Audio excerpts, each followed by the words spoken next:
Hello मेरे प्यारे बच्चों, तो कैसे हैं आप सब? स्वागत है आप सभी बच्चों का आपके अपने चैनल ऑनलाइन टॉपर्स अड्डा पे। तो आज जो हम क्लास करने वाले बच्चों, आपको हमने बताया था कि जितना भी हमारा होगा कि एग्जामिनेशन रिवीजन के दृष्टिकोण से मैं आप सभी बच्चों को जो है चैप्टर वाइज, चाहे वो आपका गद्य खंड हो या पद खंड हो, उसका एक-एक चैप्टर बिल्कुल शॉर्ट नोट्स में तैयार कराऊँगा, जो आपके एग्जामिनेशन के समय के लिए एकदम रामबाण हो सकता है ना? यानी आप एग्जामिनेशन देने जा रहे हैं, उससे कुछ देर पहले भी और 1 दिन पहले भी अगर आप उस क्लास को देख लेते तो वो आपके एग्जामिनेशन के लिए एक रामबाण होगा। तो इस तरह की तैयारी के लिए मैं 15 मिनट का सीरीज़ आपके साथ लगातार लेकर के आ रहा हूँ। तो उस सीरीज़ के कड़ी को आगे बढ़ाते हुए आज मैं आपके साथ जो दूसरा चैप्टर है आपका गद्य खंड का, उसकी हम लोग चर्चा करेंगे। जो आपका क्या है, उसने कहा था, ठीक है ना? उसने कहा था कि आज हम चर्चा करने वाले हैं। उसने कहा था कि जो राइटर हैं उन वो क्या है, चंद्र शर्मा गुलेरी जी हैं। तो इसमें हम जो है लेखक परिचय को देखेंगे, ऑब्जेक्टिव को देखेंगे, सब्जेक्टिव देखेंगे और सप्रसंग व्याख्या। तो ये सारी चीज़ें इतनी सी छोटी क्लास में कैसे होंगी? तो हम ये जानेंगे कि कैसे-कैसे जो है यहाँ से ऑब्जेक्टिव बनते हैं, कैसे सब्जेक्टिव होते हैं, कौन से लाइन सप्रसंग व्याख्या के हो सकते हैं। यानी इन सारी चीज़ों को एकदम शॉर्ट तरीके से समझ लेंगे, ठीक है? और इसका विस्तार तरीके से आप सभी बच्चों को अगर सब्जेक्टिव की क्लास करनी है तो वो आपको डेली शाम 7 बजे आपके अपने यूट्यूब चैनल पर जो है क्लास 7 बजे सब्जेक्टिव की होती है। वहाँ से सभी बच्चे सब्जेक्टिव की तैयारी ज़रूर करिएगा। क्योंकि देखिए अभी एग्ज़ामिनेशन में जो है ना आपका सब्जेक्टिव का भी इम्पोर्टेंस बहुत ज़्यादा है। वो बढ़िया तरीके से आप सभी बच्चे अगर तैयार कर लेते हैं तो आपका हिंदी में 100 मार्क्स कहीं नहीं जाने वाला है, ठीक है? वैसे आपको पता है कि हम जो है आप सभी बच्चे आसानी से 50 नंबर की तैयारी कर लिए होंगे। सब आपका ऑब्जेक्टिव का 100 प्रश्न होता है, उसमें तैयारियाँ हो जाती है। कुछ सेक्शन ग्रामर का होता है, कुछ बुक का होता है, मिला-जुला करके हम लोग बना लेते हैं। लेकिन आपका सब्जेक्टिव जो है बुक का वो बड़ा इम्पोर्टेंट हो जाता है। तो वही चीज़ को मैं 7 बजे आपके साथ तैयार करा रहा हूँ, ठीक है? तो आज का जो क्लास है, आज हम जो है इसको बिल्कुल शॉर्ट तरीके से उसने कहा था को देखेंगे। तो आइए शुरू करते हैं उसने कहा था। तो सबसे पहले हम जो है ना लेखक परिचय के बारे में जानेंगे, ठीक है? तो उसने कहा था कि जो राइटर है हमारे वो हैं चंद्रधर शर्मा गुलेरी जी। कौन है? चंद्रधर शर्मा गुलेरी जी हैं, ठीक है? तो लेखक का नाम क्या होगा? चंद्रधर शर्मा गुलेरी।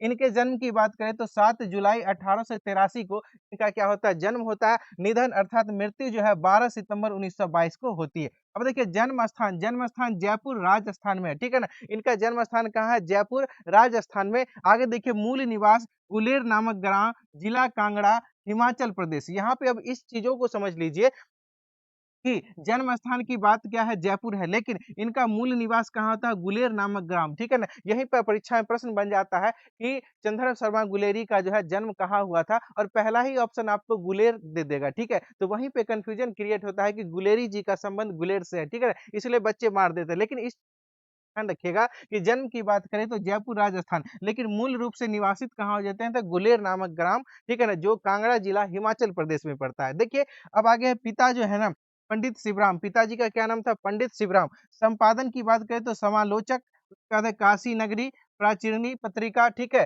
ये दोनों उनका क्या है? संपादन है। अब देखिए वृत्ति 1916 में संस्कृत विभाग के यह अध्यक्ष भी रहे। ये भी प्रश्न आपका बन सकता है कि किस विभाग के अध्यक्ष रहे? तो संस्कृत विभाग के। और कब रहे थे? तो 1916 में ये संस्कृत विभाग के अध्यक्ष भी रहे थे, ठीक है? अब आइए आगे देखते हैं।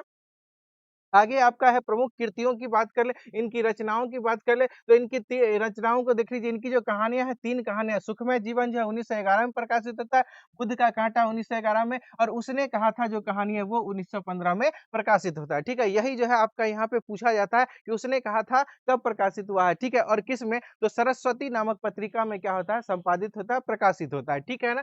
अब देखिए निबंध की बात करेंगे तो पुरातत्व है, उसके बाद भाषा विज्ञान और समसामयिक विषयों पर निबंध लेखन किया था, ठीक है ना? तो पुरातत्व का मतलब प्राचीन घटनाओं से रिलेटेड, उसके बाद भाषा विज्ञान और वर्तमान की घटनाओं से संबंध जो होता है तथ्यों का, उन पर ये निबंध लिखा करते थे। उसके बाद देख लीजिए कछुआ धर्म, उसके बाद देखिए मारेसी मोही, ठीक है?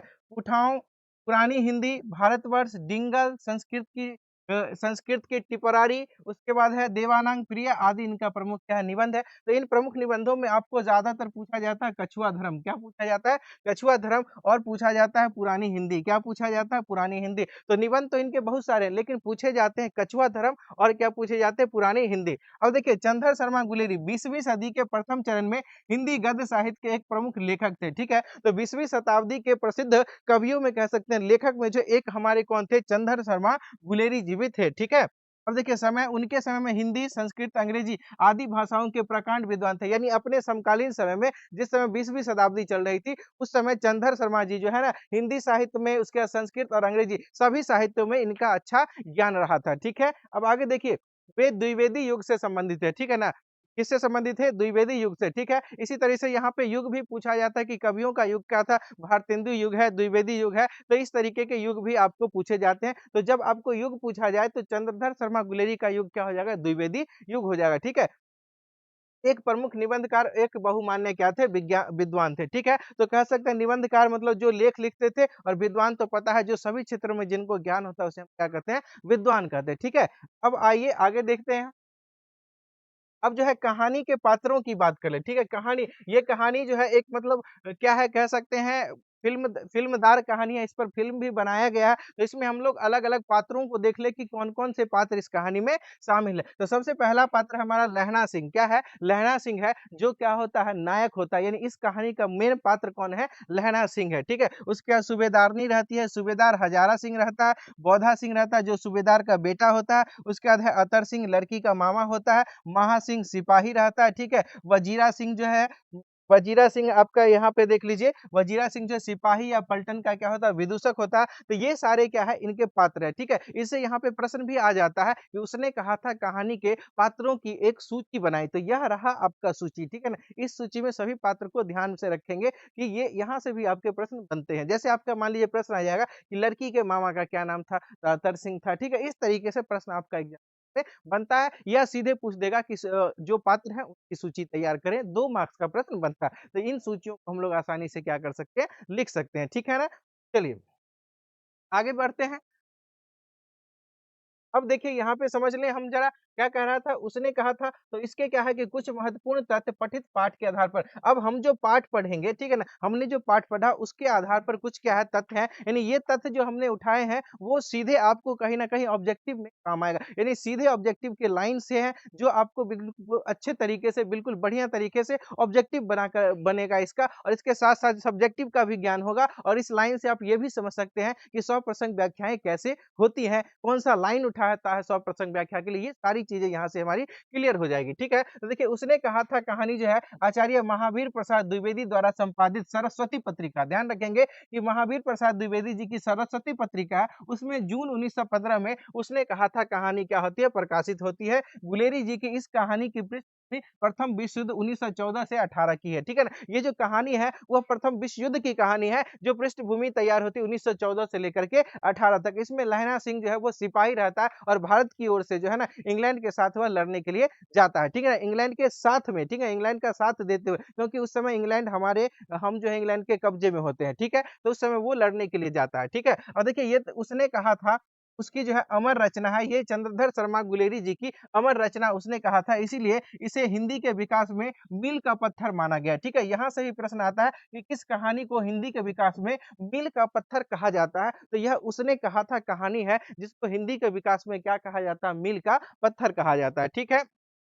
यह एक कालजयी रचना है प्रसिद्ध फ़िल्मकार विमल राय। अब यहाँ से भी ध्यान रखेंगे, प्रसिद्ध फ़िल्मकार जो डायरेक्टर थे विमल राय, उन्होंने क्या की कहानी पर फ़िल्म भी बनाई है। ये जो कहानी है उसने कहा था, इस पर विमल राय ने क्या बनाया है? फ़िल्म बनाया, और फ़िल्म का नाम भी उन्होंने क्या रखा? उसने कहा था, ठीक है? अब आगे समझेंगे, यह जो कहानी है फ्लैशबैक पद्धति पर आधारित है। फ्लैशबैक पद्धति का मतलब हुआ इसकी कहानी की शुरुआत बीच से होती है और फिर पीछे ले जाया जाता है, फिर अंतिम भाग को दिखाया जाता है, ठीक है? इस तरीके से कहानी की क्या होती है? शुरुआत होती है। तो इस पद्धति को हम लोग क्या कहते हैं? फ्लैशबैक पद्धति। क्या कहा जाता है? फ्लैशबैक पद्धति, ठीक है?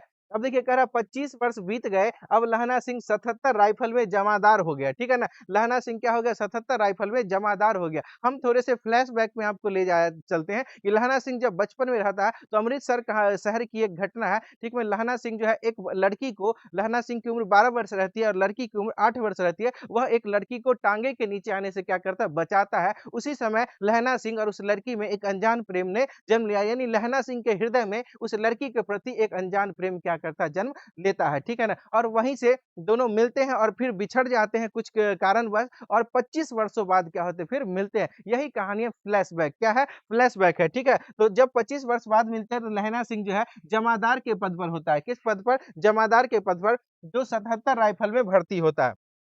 अब समझेंगे, वजीरा सिंह पलटन का विदूषक था, ठीक है ना? तो लहना सिंह का जो पलटन था उसमें वजीरा सिंह था जो विदूषक था। विदूषक मतलब हँसी-मज़ाक करने वाला ऐसा व्यक्ति था, ठीक है? उसके बाद कीरत सिंह लहना सिंह का भतीजा था। तो लहना सिंह के भतीजे का नाम क्या था? कीरत सिंह था, ठीक है? चलिए, अब आगे देखते हैं। देखिए आगे है, यहाँ से सभी ऑब्जेक्टिव बन जाएँगे। अब देखिए, ये जो लाइन है ना, वो लाइन कहीं न कहीं आपके ऑब्जेक्टिव को बिल्कुल बेहतर बनाएगा। इस चैप्टर से रिलेटेड एक-एक ऑब्जेक्टिव बन जाएगा और इस लाइन के साथ-साथ हम लोग चैप्टर के अंश को भी समझते चलेंगे, ताकि पूरी कहानी भी बढ़िया तरीके से समझ में आ जाए, है ना? चलिए, तो ध्यान देते हैं सभी बच्चे, लिखा हुआ है यहाँ क्या कहा था, उसने कहा था एक प्रकार की कर्म प्रधान कहानी है। यहाँ से भी ऑब्जेक्टिव आता है कि उसने कहा था किस प्रकार की कहानी, तो हम क्या कहेंगे, कर्म प्रधान कहानी है, जो चंद्रधर शर्मा गुलेरी द्वारा क्या है, रचित है। ध्यान देंगे, उसने कहा था कहानी अमृतसर का चित्रण किया है, ठीक है ना? तो उसने कहा था कहानी में किस शहर का चित्रण किया गया है, अमृतसर शहर का क्या किया गया है, चित्रण किया गया है। अमृतसर शहर की घटनाओं के बारे में बताया गया है, ठीक है? अब समझिए, कहता है कि लहना सिंह के गाँव का नाम मांझे है, ठीक है ना? यानी इसमें जो कहानी के मुख्य पात्र होते हैं, जो मेन नायक होते हैं, लहना सिंह, उसके गाँव का क्या नाम है, मांझे है, ठीक है ना? और लहना सिंह कहाँ आया रहता है, तो मामा जी के यहाँ आया रहता है, जिनके मामा जी का घर कहाँ है, गुरु बाजार में है, ठीक है? तो ध्यान रखिएगा, पूछा जाएगा कि लहना सिंह के गाँव का नाम, तो कहिएगा मांझे में। लहना सिंह किनके यहाँ आया हुआ रहता है, तो मामा के यहाँ आया रहता है, जिनके मामा का घर कहाँ होता है, गुरु बाजार में, ठीक है? और सूबेदारनी, जिस सूबेदारनी को लहना सिंह टांगे के नीचे आने से बचाता है, टक्कर होने से बचाता है, सूबेदारनी जो है ना, वो मगरे की होती है। कहाँ की होती है? मगरे की होती है, ठीक है? और वह जो है अपने मामा अतर सिंह के यहाँ आई हुई रहती है, ठीक है? तो सूबेदारनी के मामा का क्या नाम रहता है? अतर सिंह रहता है, ठीक है? तो इसमें क्या होता है कि बचपन में जो है दोनों अमृतसर शहर बाजार जाते हैं, मतलब किसी काम से, उसी समय जो है ना, टांगे के नीचे सूबेदारनी को आने से लहना सिंह क्या करता है, बचाता है, और फिर दोनों में क्या होती है, एक छोटी-सी बातचीत होती है, ठीक है ना? लहना सिंह पूछता है तुम्हारा घर कहाँ है, तेरे घर कहाँ है? तो सूबेदारनी कहते हैं मगरे में, ठीक है ना? तो इस तरीके से फिर सूबेदारनी पूछती है तेरे घर कहाँ है? तो वो लहना सिंह कहता है माझे में, ठीक है? इस तरीके से दोनों के बीच क्या होती है, बातचीत होती है। पूछता है तू कहाँ आया है, ठीक है ना? फिर तू कहाँ आया है? तो ये बातचीत आपस में होती है। तो इन संवाद के बारे में भी प्रश्न आता है कि लहना सिंह और सूबेदारनी के बीच क्या संबंध, क्या जो है बातचीत हुई थी, ठीक है ना? तो वो भी प्रश्न आता है, ठीक? तो आपको यहाँ समझ में आ गया होगा कि लहना सिंह के गाँव का नाम क्या हो गया, मांझे, और लहना सिंह कहाँ आया रहता, मामा जी के यहाँ, और उनके मामा जी का घर कहाँ रहता, गुरु बाजार में। उसके बाद सूबेदारनी, सूबेदारनी के गाँव का क्या नाम हो गया, मगरे, ठीक है ना? क्या हो गया, मगरे, और सूबेदारनी भी अपने मामा के यहाँ आई होती है, जिसके मामा का नाम क्या रहता, अतर सिंह। क्या रहता, अतर सिंह। अब समझेंगे, लहना सिंह एक वीर सिपाही है। लहना सिंह जो है 77 राइफल में भर्ती क्या होता है, जमादार होता है, वो एक वीर सिपाही है, और इस कहानी का मुख्य क्या है, पात्र और नायक भी है। तो लहना सिंह ही जो है इस कहानी का क्या है, मुख्य पात्र और नायक है, ठीक है ना? समझिएगा, भारतीय सिपाहियों का जर्मन सिपाही के साथ संघर्ष हुआ था। प्रथम विश्व युद्ध के दौरान भारतीय सिपाही का किसके साथ संघर्ष होता है, जर्मन सिपाही का, और हम भारतीय सिपाही जो है मतलब ब्रिटेन का साथ देकर के जो है जर्मनी के विरुद्ध क्या करते हैं, युद्ध करते हैं, ठीक है ना? लहना सिंह ने उसमें क्या किया था, जर्मन पलटन को मार गिराया था, ठीक है ना? तो जर्मनी के साथ जो हमारा युद्ध हुआ था, उसमें लहना सिंह ने क्या किया, जर्मन पलटन को क्या किया था, मार गिराया था, ठीक है? अब समझिएगा, सरकार ने सूबेदार को, है ना, सरकार ने सूबेदार को जमीन जो है लायलपुर में दिया था। यह भी प्रश्न आता है कि सरकार ने सूबेदार को जमीन कहाँ दिया था, तो कहाँ दिया था, लायलपुर में दिया था, ठीक है ना? कहाँ दिया था, लायलपुर में, ठीक है? अब देखिए, लहना सिंह की मृत्यु वजीरा सिंह के गोद में हो जाती है, ठीक है? तो अब युद्ध के दौरान लहना सिंह को भी क्या लग जाती है, गोली लग जाती है, ठीक है? और उनकी जो मृत्यु होती है वो वजीरा सिंह के गोद में होती है। लहना सिंह तड़पता है और पानी माँगता है। लहना सिंह जो है वजीरा सिंह के गोद में रहता है और पानी माँगता है, और उसी समय उसके मतलब पूरे कह सकते हैं उनके जीवन काल में जो उनके साथ घटनाएँ हुई थी, वो सारी स्मृतियाँ उन्हें याद आने लगती है, ठीक है ना? क्या आने लगती है? स्मृतियाँ याद आने लगती है, ठीक है? ये भी चीज़ घटना होता है किनके साथ? तो लहना सिंह के साथ होता है, जब उनकी मृत्यु हो रही होती है, ठीक है? तो पूछेगा कि लहना सिंह की किसके गोद में होती है? तो वो आपका हो जाएगा वजीरा सिंह के गोद में, ठीक है? चलिए। अब आगे समझ लेते हैं। अब ये जो है कहानी है, थोड़ा-सा हम लोग यहाँ पे चर्चा करेंगे। तेरी कुरमाई हो गई किस कहानी से संबंधित है? यहाँ भी आपका प्रश्न आएगा। ये लाइन आ गया कि तेरी कुरमाई हो गया, ठीक है ना? प्रश्न आएगा तेरी कुरमाई हो गई, यह पंक्ति किस कहानी की है? तो हम क्या कहेंगे? उसने कहा था। अब ये कुरमाई का क्या यहाँ अर्थ है और कुरमाई का प्रश्न क्यों हुआ था? तो ये समझ लेते हैं। कुरमाई का अर्थ होता है मंगनी हो जाना। क्या होना? मंगनी हो जाना, ठीक है ना? तो जब लहना सिंह बचपन में जब वह 12 वर्ष की अवस्था में रहता है और सूबेदारनी को टाँगे के नीचे आने से बचाता है, तो आपस में उस समय वे दोनों जो है अमृतसर शहर में अक्सर मिल जाया करते थे, ठीक है ना? तो लहना सिंह जो है बार-बार प्रश्न करता था कि क्या तेरी कुरमाई हो गई? क्या तेरी कुरमाई हो गई? ऐसा प्रश्न होता था। उसमें एक दिन जो है सूबेदारनी जवाब देती है, हाँ, हो गई। उसी समय लहना सिंह के दिल पर पत्थर गिरता है, लहना सिंह बड़ा उदास होता है क्योंकि लहना सिंह के मन में उसके प्रति प्रेम जग जाता है, ठीक है? और फिर वे दोनों जुदा हो जाते हैं और 25 वर्षों बाद क्या होते हैं फिर आपस में मिलते हैं जब लहना सिंह जो है क्या रहता है जमादार बने रहता है 77 राइफल में, ठीक है? और युद्ध के लिए वह जाता है तो वह जो है ना रास्ते में जो है क्या कहते हैं सूबेदार के यहाँ पहुँचता है, जो सूबेदार उस सूबेदारनी का पति होता है, उसके साथ ही वो में जाता है, ठीक है ना? तो सूबेदार के यहाँ पहुँचता है, तो सूबेदारनी लहना सिंह को पहचान लेती है, तो सूबेदारनी लहना सिंह को भीतर बुलाती है और सारी कहानी बताती है कि बचपन में तुमने मुझे ऐसे-ऐसे कहा था। ये कहानी हो जाती है और उसके बाद वो जो है ना लहना सिंह से याचना करती है कि तुम युद्ध में मेरे पति और पुत्र के साथ जा रहे हो, तो मैं तुमसे याचना करती हूँ, भिक्षा माँगती हूँ आँचल पसार के कहती है कि तुम युद्ध में मेरे पति और पुत्र की क्या करना रक्षा करना। तो उसी प्रेम के वचन के कारण जो है वह वो लहना सिंह सूबेदारनी के पति अर्थात सूबेदार और उनके पुत्र की क्या करता रक्षा करता और उस रक्षा के दौरान सूबे लहना सिंह की जान भी चली जाती है, जो जान जो है वजीरा सिंह के गोद में जाती है। यही क्या है पूरी कहानी का सार है, ठीक है ना? समझ गए आप लोग? तो देखिए उसमें जो है ना कहती है लड़की कहती है हाँ, हो गई, कल देखते नहीं यह रेशम से कढ़ा हुआ सालू, ठीक है? यह जवाब लड़की देती है। बार-बार जो लहना सिंह प्रश्न करता है ना तेरी कुरमाई होगी, उस पर कहती है हाँ, कल हो गई, देखता नहीं रेशम से कढ़ा हुआ सालू। ये बात क्या करते हैं, यह भी लाइन आपका इसी से लिया गया। अब है कि निमोनिया से मरने वाले को मुरब्बे नहीं मिला करते, वजीरा सिंह कहता है, ठीक है ना? वजीरा सिंह क्या कहता है कि निमोनिया से जो मरते हैं ना, उसे मुरब्बे नहीं मिला करते। यह पंक्ति किस शीर्षक पाठ से ली गई? यह पंक्ति भी आपका कहाँ से लिया गया? तो उसने कहा था कहानी से लिया गया। अब मुरब्बे का क्या अर्थ होता है? तो इसको हम कहते हैं नदी किनारे की ज़मीन। क्या कहते हैं? नदी किराने किनारे की ज़मीन। तो जहाँ जो है फ्रांस में लड़ने के लिए गए हुए रहते हैं, पूरे पलटन के साथ लहरा सिंह, तो वहाँ बड़ी ठंड रहती है और वहाँ ठंड के कारण लोग निमोनिया से मरते हैं, ठीक है ना? तो और वहाँ जो है ना इतने लोग मरते हैं कि दफनाने के लिए भी जगह नहीं मिलती है। उसी पर वजीरा सिंह कहता है कि ठंड से मरने वाले को मुरब्बे नसीब नहीं होते। अर्थात जो है ना इतने लोग ऐसे ही मर रहे हैं और इस ठंड में अगर हम लोग भी मर जाए तो ज़मीन किनारे की मतलब नदी किनारे की ज़मीन भी हमें नसीब नहीं होगी, ठीक है?